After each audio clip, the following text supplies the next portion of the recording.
अस्सलामुअलैकुम दोस्तों, उम्मीद है आप लोग खैर आफियत से होंगे। मैं हूं आमिर हक और आप सुन रहे हैं आवाज़े हक। दोस्तों, आज जुम्मे की रात है। तो जुम्मे की जो रात होती है, इसमें अंतिम नमाज जो है उसको हम जो है वो पूरा करते हैं।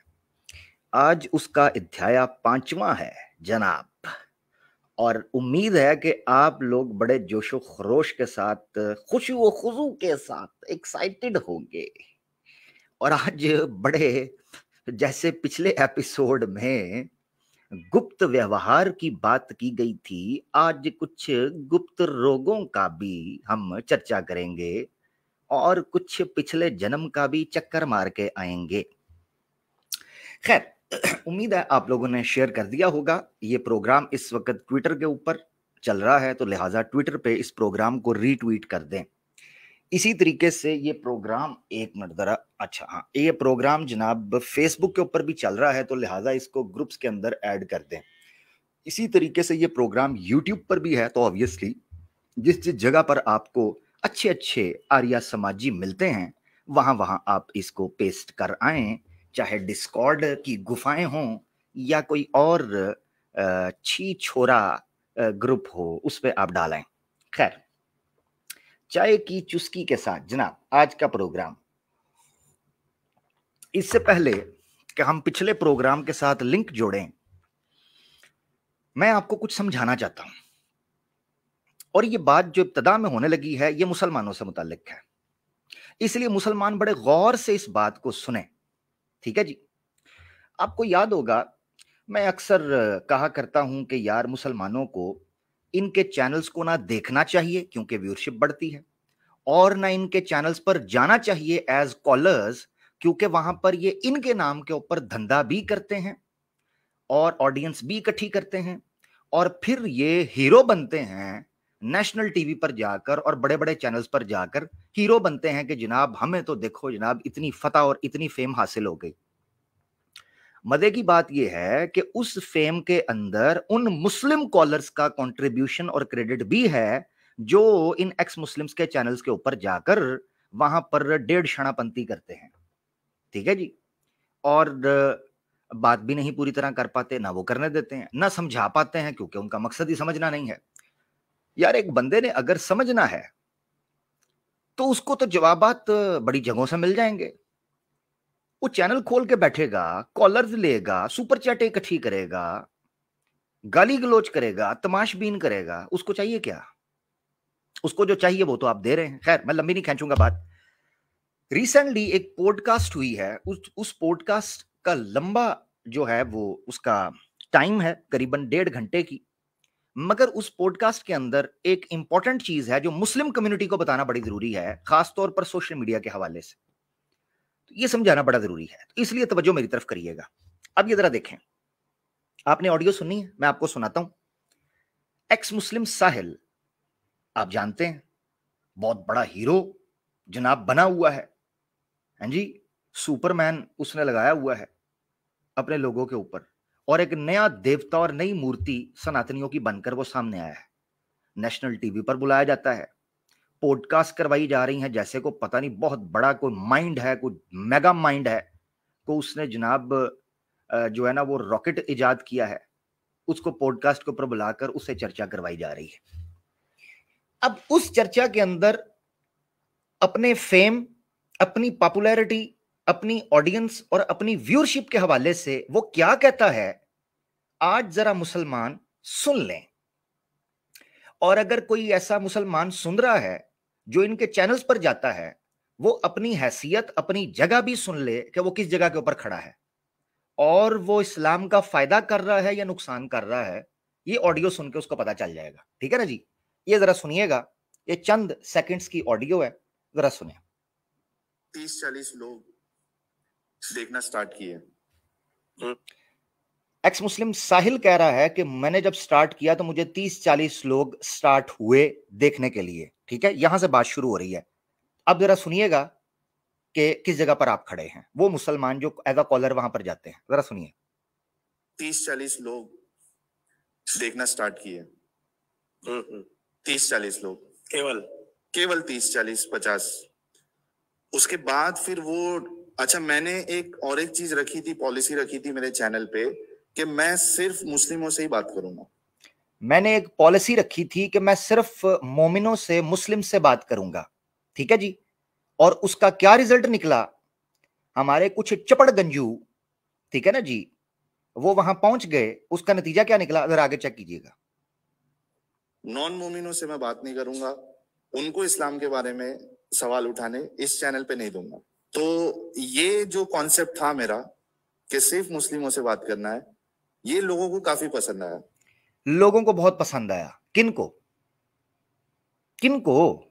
मेरा सवाल है भाई, मैं सिर्फ मुसलमानों से सवाल करूंगा, उनको स्टेज पर बिठाकर तमाशा करूंगा, और ये लोगों को कॉन्सेप्ट बड़ा पसंद आया। किनको पसंद आया? सवाल मेरा ना। इसकी ऑडियंस जो है वो तो हिंदू है, सुपर चैट देती है, तो पसंद किनको आया? है हिंदुओं को। मुसलमानों जो उधर जाके 1.5 शणापंती करते हैं, आपको समझ आ रहा है आप क्या हो? ओ बेवकूफो, सारी जिंदगी चूना ही लगवाना है या कोई होश भी करनी है? अब जरा आगे सुनिएगा कि ये कॉन्सेप्ट मेरा बहुत पसंद आया। ऑडियंस जो होती है उनको देखना होता है कि भाई ये जब सवाल कर रहा है इस्लाम पे टेक्स्ट बता के, तो जो उसके मानने वाले हैं उनके पास क्या आंसर है। ऑडियंस को ये देखना होता है कि जब ये इस्लाम पर कोई एतराज कर रहा है तो जो उसके मानने वाले हैं वो क्या जवाब देते हैं। ये कौन सी थर्ड पार्टी का जिक्र कर रहा है? देखिए, एक पार्टी हो गई साहिल, एक पार्टी हो गई इस्लाम के ऊपर एतराज जिनके धर्म के ऊपर किया जा रहा है, वो मोमिन जिनको एज अ कॉलर लिया है। थर्ड पार्टी कौन सी है? जिनको ये कॉन्सेप्ट पसंद आ रहा है। हाँ जी, आगे। ठीक है ना, समझदार है, समझदार लोग हैं। तो ये कॉन्सेप्ट बहुत अच्छा लगा। और फिर दूसरी मेरी ये चीज, ये कॉन्सेप्ट लोगों को बहुत अच्छा लगा। और दूसरी चीज कौन सी जी जो इसका कॉन्सेप्ट था, वो जरा देखिएगा। कि मैं अपना जो भी एतराज है वो रिस्पेक्टफुली रखूंगा। हाँ, जो कुत्ता तूने साथ बिठाया है, यसू की कुत्ती, वो हमें पता है, और तेरी असलियत भी पता है। हमने पब्लिक को दिखाई है कि तू किस प्रकार का व्यक्ति है।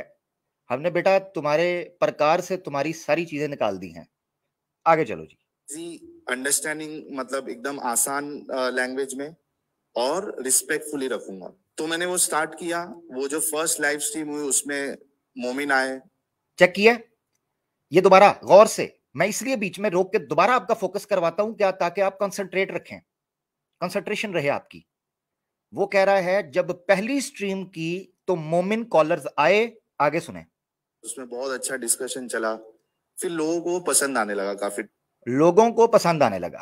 डिस्कशंस तो होते होते वो, दोबारा सुने आप, थोड़ा सा इसको पीछे करना चाहता हूं मैं। फिर लोगों को पसंद, मोमिन आए। वो जो फर्स्ट लाइव स्ट्रीम हुई उसमें मोमिन आए और उसमें बहुत अच्छा डिस्कशन चला, फिर लोगों को पसंद आने लगा, काफी डिस्कशंस तो होते होते वो 50 से फिर 100 होने लगे, फिर 200। ठीक है जी, 30-40 लोग देखते थे, मुस्लिम कॉलर्स आए, लोगों को पसंद आया, वहां पर तमाशा लगा, 50 हुए, 100, 200, आगे। लाइव व्यूअरशिप की बात कर रहा हूं मैं। 300 होने लगे, 400 होने लगे। फिर मेरे साथ जो है वो पैनलिस्ट जो है वो भी अच्छे अच्छे पैनलिस्ट आने लगे। सचवाला जी आए, उसके बाद 5-6 महीने में एडम सीकर आए मेरे साथ। तो जो कॉम्बिनेशन हमारा बना तो वो लोगों को और अच्छा लगने लगा। तो वो 600, 700, फिर जब 500 हुआ था तो बहुत खुश हो गया था मैं। ले जी, मोमिन कॉलर्स वहां पर गए, लोगों को तमाशा पसंद आया और साहिल साहब खुश हुए। अब मुसलमान कॉलर्स जो हैं, जो वहां जा रहे हैं, वो फैसला कर लें वो किसको खुश कर रहे हैं और किसकी व्यूअरशिप बढ़ा रहे हैं और किसको फेम दे रहे हैं। आगे यार 500 लाइव व्यूअर्स, लो चेक करो वो कितना खुश हो रहा है। इतनी खुशी मिली थी तभी कि 500 लाइव व्यूअर्स, फिर करते करते 600, 700, 800, और जब 1000 हुआ तो खुशी का ठिकाना ही नहीं। लें जी, मुस्लिम कॉलर्स इनके चैनल पर जा रहे हैं, वहां व्यूअरशिप मिलती है और इनकी खुशी का ठिकाना नहीं। अब मैं मुसलमानों की तरफ देख रहा हूं जो वहां जाके 1.5 शणापंती आपको करते दिखाई देते हैं। क्योंकि बड़े से बड़े जो न्यूज चैनल्स होते हैं, ये देखो अपनी फेम को किस तरह कंपैरिजन कर रहा है कि बड़े बड़े न्यूज चैनल्स जो होते हैं उनके पास ये नहीं, वो भी जब लाइव उनका होता है तो व्यूअरशिप इतनी नहीं होती है। बहुत से लोगों के 50, 60, 100 या 200। तो मेरे लिए 1000 व्यूअरशिप ये बहुत बड़ी बात थी। ठीक है जी, ये आपने सुन लिया, इतना सा टुकड़ा मैंने आपको सुनाना था।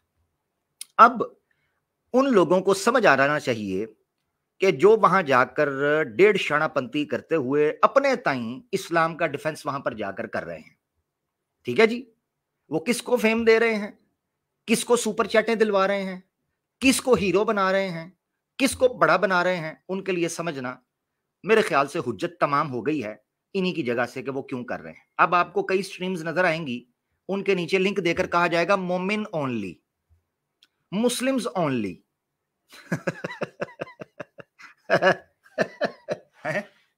और मुसलमान समझेंगे जी हमें स्पेशल प्रोटोकॉल दिया जा रहा है, हमें रेड कारपेट बिछाया जा रहा है। ओ यार, तुम क्लाइंट हो उनके, तुम्हारे ही नाम पर तो सुपर चैटें लेनी है, तुम जाओगे तो धंधा होगा ना जी। ये ऐसे ही है कि एक्स मुस्लिम के चैनल्स पर जो मुसलमान जाते हैं ये वो नचनिया हैं, ये वो मुजरा करने वाली तवाइफें हैं जिनको इनवाइट किया जाता है कि वहां जाकर लटके झटके ठुमके दिखाएं ताकि हिंदू इन ऑर्गेनाइजर्स और जनाब स्पॉन्सर्स के ऊपर जनाब पैसा निछावर कर सकें कि जनाब आज तो बड़ा मजे का आइटम सॉन्ग दिखाया है आपने, मजा आ गया, मजा आ गया, मजा आ गया, पैसे पूरे हो गए। ये उल्लू के पट्टे वहां पहुंचे होते हैं। अब आपको मैं एक और चीज दिखाता हूं। आज से तकरीबन 6 महीने और 5 महीने पहले मैंने एक प्रोग्राम किया था, 2 प्रोग्राम्स किए थे आपकी स्क्रीन के ऊपर, ठीक है ना जी। और ये मैं हुज्जत तमाम कर रहा हूं, ये याद रखें, ताकि कल इलाही की बारगाह के अंदर मैं कह सकूं कि इन जो है ना वो मंद बुद्धियों को मैंने समझाया था, चाहे वो सनातनियों में हो या मुसलमानों में। नीचे वाला प्रोग्राम देखें, 6 महीने का है, और चूंकि उसमें मुस्लिम कॉलर्स की बात की गई है तो मुस्लिम बेचारों को यह बात हजम नहीं हुई, उनको मजा नहीं आया। उनको लगा यार हम भी तो तमाशबीन वेले बैठे हैं, घर में बीवी बात नहीं सुनती, बच्चे बात नहीं मानते, अपना उधर जॉब पे जाते हैं तो बॉस हमारी नहीं सुनता, चलो इनके चैनल पर जाकर थोड़ा सा मुल्लागिरी हम भी कर लें। तो नीचे प्रोग्राम मैंने किया था एक्स मुस्लिम्स के चैनल्स और मुस्लिम कॉलर्स, गलत मगर कैसे मगर क्यों, ये मैंने प्रोग्राम किया था 6 महीने। जिसको शौक है जाकर देखें, मैंने कुरान की आयतें और हदीस के जरिए और डिटेल के जरिए अच्छा क्लियर मैंने कर दिया था कि किस तरीके से इन लोगों को करना चाहिए।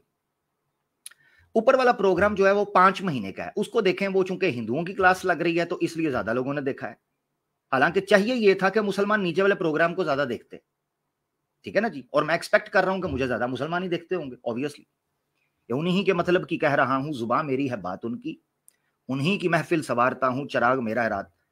यार एक बंदे को तो मैं थोड़ा ठंडा करूं, अच्छा सो जाओ जाके। हिंदू धर्म और एक्स मुस्लिम मूवमेंट की सपोर्ट, यह प्रोग्राम था दूसरा, एक्स मुस्लिम चैनल्स और भोला हिंदू पाखंडियों के लक्षण। यह भी डिटेल प्रोग्राम है, इस चीज को समझने के लिए आप देख सकते हैं 5.5 घंटे गुफ्तगू हुई है। नीचे वाला प्रोग्राम देखें 2.5 घंटे का है, ऑलमोस्ट 2 घंटे 40 मिनट। ऊपर वाला प्रोग्राम जो है वो 5.5 घंटे का ऑलमोस्ट प्रोग्राम है, जिसमें हिंदू शास्त्रों से, ग्रंथों से, मनुस्मृति से और दीगर चीजों से मैंने एक्सप्लेन किया है कि दक्षिणा किस तरह की होती है, दान किस तरह किया जाता है, ऋतुदान क्या है और दूसरे दान क्या हैं, किस तरीके से वो दान किए जाते हैं, और उनकी पूरी एक्सप्लेनेशन मैंने रखी है सामने, और पखंडियों के लक्षण जो हैं वो समझाए हैं। ये 2 प्रोग्राम्स जाके हिंदू देखें, नीचे वाला प्रोग्राम मुसलमान देखें, आपको समझ आ जाएगा। लो जी, अब हम अंतिम नमाज की 5वीं एपिसोड की जानिब बढ़ने लगे हैं। चाय की चुस्की एक लगा ले जरा। अब जिसने जाना है जाए, जिसने नहीं जाना ना जाए, और जिसको मेरी बात नहीं समझ आ रही वो भाड़ में जाए, तेल लगाए और भाड़ में जाए, कोई भी हो भाड़ में जाए, क्योंकि हम बात करेंगे सच की, और अल हक़्क़ु मुर्रुन, सच कड़वा होता है नाल। जिसने मेरी स्ट्रीम देखनी होती है ना जी, वो या तो टिश्यू पेपर साथ रखा करे या चीनी का गुड़ का डब्बा पास रखा करे, क्योंकि भाई हम तो बात करेंगे नंगी भलंगी और तरंगी, तरंगी, तो तरंगी बात जो है वो बड़े कम लोगों को समझ आती है। अब हम मुद्दे को आगे लेकर चलते हैं। जिन लोगों ने पिछली एपिसोड देखी है, लो जी बिस्मिल्लाह करके शुरू होने लगा जी, ठीक है ना जी। तो आर्या समाजी मोरियां शोरियां सीधी कर लें, मुसलमान पॉपकॉर्न कोक शोक लेके साइड पे बैठ जाएं, क्योंकि इनके साथ आज होनी बड़ी बुरी वाली है।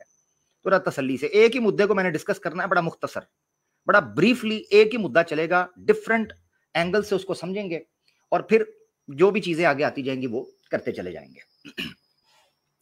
सबसे पहले जो समझने की बात है लिंक जोड़ने के लिए, वो ये है कि पिछली जो एपिसोड 4 थी, उस चौथी एपिसोड के अंदर मैंने इस चीज को क्लियर किया था कि गुप्त व्यवहार क्या होता है। यानी आप ये समझें कि मैं एक पैटर्न पर लेकर चल रहा हूं चीजों को, कि आर्या समाज में शादी स्टार्ट कैसे होती है, विवाह जो उसका तरीकाकार है, उसका आरंभ कैसे होता है। उसमें मैंने आपको समझाया था कि डेटिंग शेटिंग अलाउ कोई नहीं है, जो तमाशा इधर उधर ये लगा रहे हैं इसको बिल्कुल निषिद्ध कहा गया है। आज स्वामी दयानंद सरस्वती के जरिए ये जो गर्लफ्रेंडे बनाकर इधर उधर मुंह मारते फिरते हैं, इनको बिल्कुल मना किया गया है।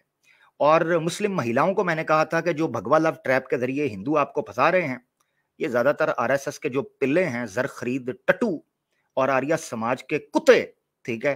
ये मैं इसलिए, ये गाली नहीं है ना जी, ओहो फिर कहते हैं गाली देता है, भाई पुनर्जन्म है ना जी, किसी जन्म में तो कुत्ते रहे होंगे ना, क्योंकि देखो भाई जन्म तो बहुत सारे हैं, किसी ना किसी जन्म के, या तो कह दो भाई मैं नहीं रहा, अच्छा कि जब ये कहेंगे कि मैं नहीं रहा तो ये मानना पड़ेगा कि इनको सब पता है कि हर जन्म में ये क्या रहे हैं, तो उसका हमें ज्ञान दे दें, लिस्ट दे दें कि किस जन्म में ये क्या रहे हैं और कितने जन्म है।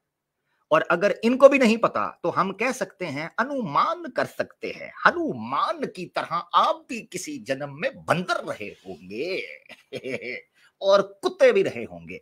खैर इसमें बुराई कोई नहीं जी, कर्म के जरिए है ना जी, बुराई क्या है। खैर आगे बढ़ते हैं। अब आज के मुद्दा पर जो हम उसको आगे लेकर चल रहे हैं वो है वीर्य के जरिए, स्पर्म के जरिए मेल फीमेल कैसे होता है, और जो संतान होती है उसमें रोग कहां से आते हैं। समझ रहे हैं जी, समझ रहे हैं ना जी। यानी पिछले में हमने दिखाया कि शादी करने से पहले वर और वधू कैसे एक दूसरे के गुप्त व्यवहार को चेक कर लें हाथ लगा के। हाँ, हाथ लगा के से मुराद ये है गुप्त अंग को कहीं हाथ ना डाल देना, ये ना हो अलार्म बज जाए। असल में गुप्त व्यवहार को हाथ लगाने का मकसद ये है कि वहां पर्ची पर लिख दें कि जी मैं उठ सकता हूं या नहीं उठ सकता रात के 12 बजे, और औरत भी बता दे कि जनाब मेरा पांव भारी हो सकता है या नहीं, पहले ही बता देना जी। औरत ये भी बता दे, क्योंकि आजकल ये भी बड़ी समस्या है कि बंदा बंदे नू लगा है तो जनानी जनानी नू लगी है, हमें नहीं समझ आ रहा, ये दीवार को भी लग जाते हैं, इनमें से कुछ तो जानवर को भी लग गए हैं। अभी रिपोर्ट आई है, पता चला है जी को बीजेपी का बंदा है, वो लड़के को लग गया है, लड़का उसको लग गया, वो लड़के को लग गया।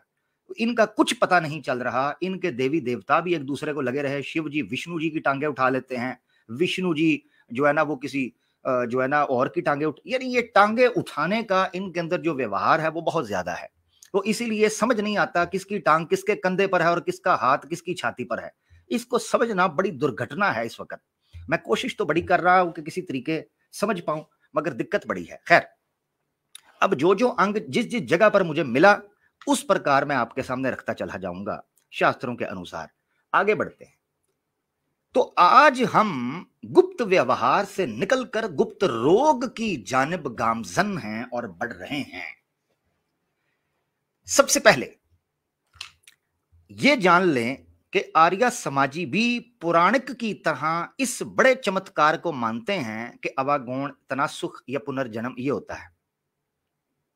ये आर्या समाजी भी मानते हैं कि पुनर्जन्म, तनासुख या अवागुण, जिसको रीइंकारनेशन कहते हैं, यानी आप अगले जन्म में जा सकते हैं, उस दूसरे जन्म में फिर आगे जन्म जन्म जन्म जन्म जो हैं वो चलते हैं इनफाइनाइट टाइम तक। लाइफ ऑफ क्या उसे कहते हैं, cycles of lives and births and deaths, यानी जन्म मरण जो चक्रव्यूह है उसके अंदर ये विश्वास रखते हैं।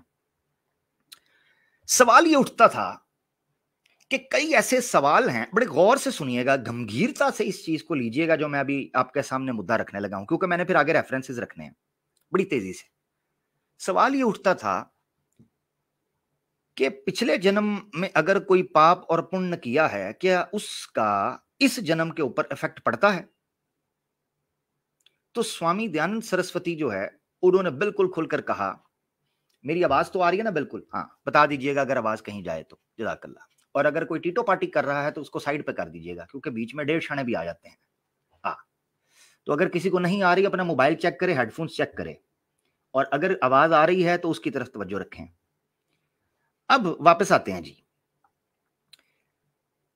तो समझना यह जरूरी है कि क्या पिछले जन्म के मामलात इस जन्म पर इफेक्ट करते हैं, या पिछले जन्म के कर्म इस जन्म को वर्तमान में कोई उसके लिए हानिकारक होते हैं? तो इसका जवाब है अवश्य। ठीक है जी, अवश्य। अच्छा, इस यार ये लें जी, तो अवश्य बिल्कुल आते हैं। ठीक है ना जी, वो इफेक्ट करते हैं। अब हम आगे बढ़ने लगे हैं, इस सवाल को आपने ले लिया, अब हम आगे बढ़ने लगे हैं। सवाल दूसरा ये उठता था कि किस हद तक इफेक्ट करते हैं, यानी मैंने अगर पिछले जन्म के अंदर कोई कर्म किए हैं, वो कर्म मुझे किस किस दिशा में, किस किस प्रकार से मेरे लिए हानिकारक हो सकते हैं। ये था सवाल।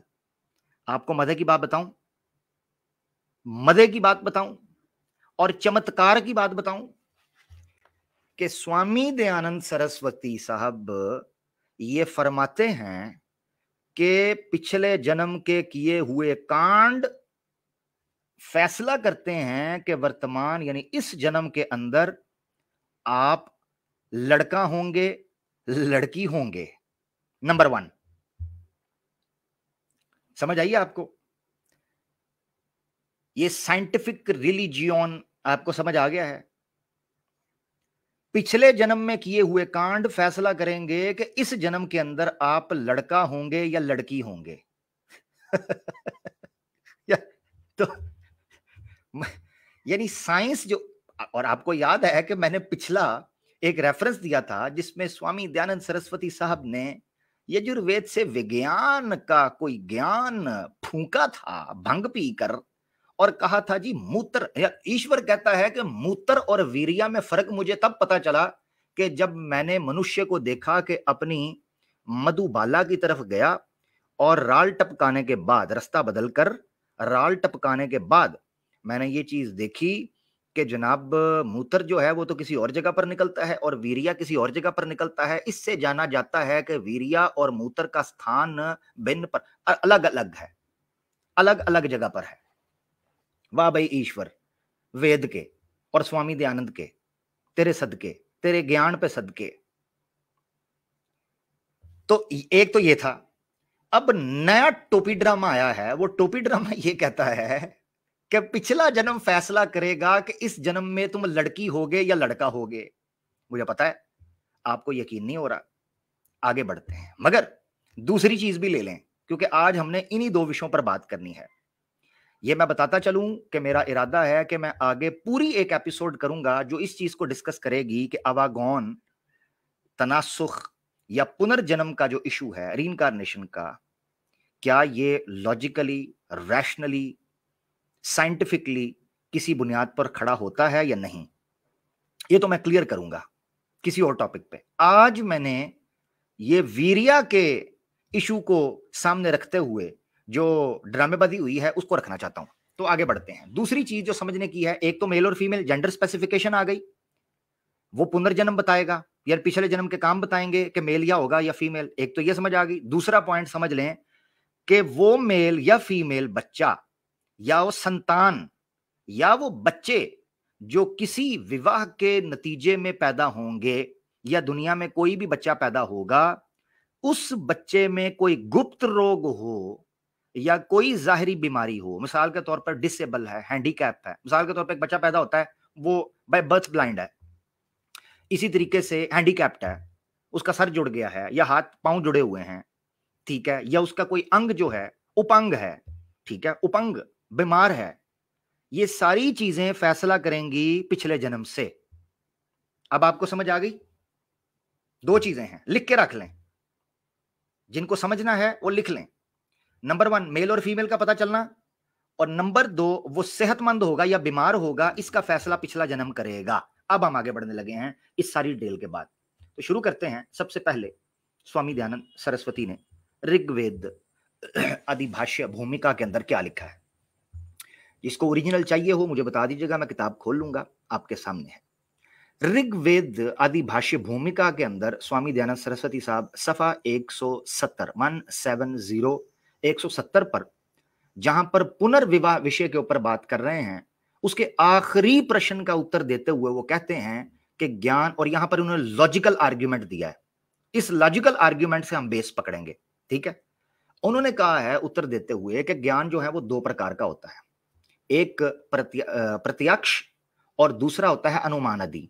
यानी एक होता है एब्सोल्यूट नॉलेज, कंफर्म, बदीही जिसे कहते हैं, और दूसरा होता है जो मिक्स हो, जिसमें शक की गुंजाइश हो, अनुमानादि। अनुमान का मतलब होता है किसी चीज का कयास करना, किसी चीज को गेस करना। तो एक है कंफर्म नॉलेज, एब्सोल्यूट नॉलेज, और एक है कि आप उसमें गेस करें, और आप ठीक भी हो सकते हैं, गलत भी हो सकते हैं। 2 प्रकार का ज्ञान होता है, ये स्वामी दयानंद सरस्वती कहते हैं। अब मैं इसको हटाकर, ये पूरा स्क्रीन में आ गया, पढ़ूंगा इबारत, मगर आपको पहले मिसाल से बता दूं। स्वामी दयानंद सरस्वती ने पुनर्जन्म की लॉजिकल एक्सप्लेनेशन देते हुए एक एग्जाम्पल इस्तेमाल की है, लॉजिकल। वो क्या है? वो कहते हैं कि एक आदमी बीमार होता है। जब वो आदमी बीमार होता है तो वो डॉक्टर से जाके पूछता है कि मुझे क्या हुआ है जो मैं बीमार हूं, और डॉक्टर भी चेक करता है कि वो बंदा बीमार है।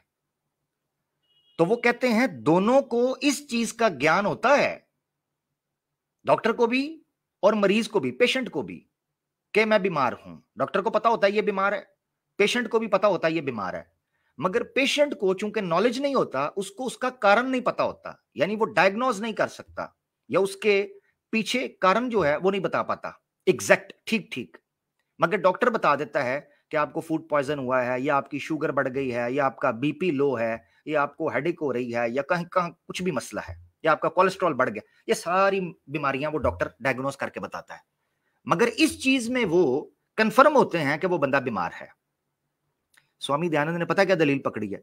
स्वामी दयानंद कहते हैं इस प्रमाण में, वो कहते हैं कि क्या किसी बंदे का गलत खाना खाकर बीमार होना इस चीज को नहीं दर्शाता कि बीमारी किसी ना किसी कारण से आती है। वो कहते हैं जब बीमारी किसी ना किसी कारण से आती है तो यह समझना चाहिए कि कुछ पाप और पुण्य पिछले जन्म में किए थे, जिनके कारण से इस वर्तमान के जीवन में आपको सुख और दुख का सामना करना पड़ता है। अब ये लॉजिक रखी है उन्होंने, ठीक है ना? आपको समझ आ गई? यानी गलत अगर खा लिया आपने तो आप बीमार हो जाएंगे ना। ऐसे ही पिछले जन्म में आपने कोई पाप और पुण्य किया है तो उसका असर आपको इस जन्म के अंदर भी दिखाई देगा, चाहे आपको उसकी डिटेल्स या रियलिटी ना पता हो, मगर आपको पता चल जाएगा कि पिछले जन्म के अंदर मैंने कुछ किया है, इसलिए कोई दुख सुख हुआ होगा। बच्चों वाली बढ़, ठीक है ना? जैसे बच्चे लॉजिक देते हैं ना जी, वैसी लॉजिक। मगर यहां से मैंने एक नुक्ता आपको समझाना है, वो नुक्ता जरा गौर से सुनिएगा। आज की गुफ्तगू थोड़ी सी ड्राई है, मगर इसको समझना बड़ा जरूरी है, तो तवज्जो कीजिएगा जो मैं पढ़ने लगा। ये सारी मिसाल उन्होंने ऊपर दी, बीमार वाली, डॉक्टर वाली। अब वो नीचे जो मैंने हाईलाइट किया हुआ है रेड से जो शुरू हो रहा है उसको आपने देखना। वो कहते हैं वैसे ही ईश्वर न्यायकारी होने से किसी को बिना कारण से सुख व दुख कभी नहीं देता। यानी जिस तरह कोई पेशेंट बिना कारण के बीमार नहीं होता, वैसे ही ईश्वर जो जस्ट है, न्याय करता है, इंसाफ करता है, अदल करता है, ठीक है ना जी, वो कभी भी किसी को बिना कारण के ना सुख देता है ना दुख देता है। अब वो कारण क्या है? पिछला जन्म। ये स्वामी साहब कहते हैं। वो कहते हैं जब हमको पुण्य पाप का कार्य सुख और दुख प्रत्यक्ष हो, तब हमको ठीक निश्चय होता है कि पुनर्जन्म को पाप पुण्य के बिना उत्तम, मध्यम और नीच शरीर तथा बुद्धि आदि पदार्थ कभी नहीं मिल सकते। अब इसको समझना है आपने आसान भाषा में। वो ये कहते हैं कि इस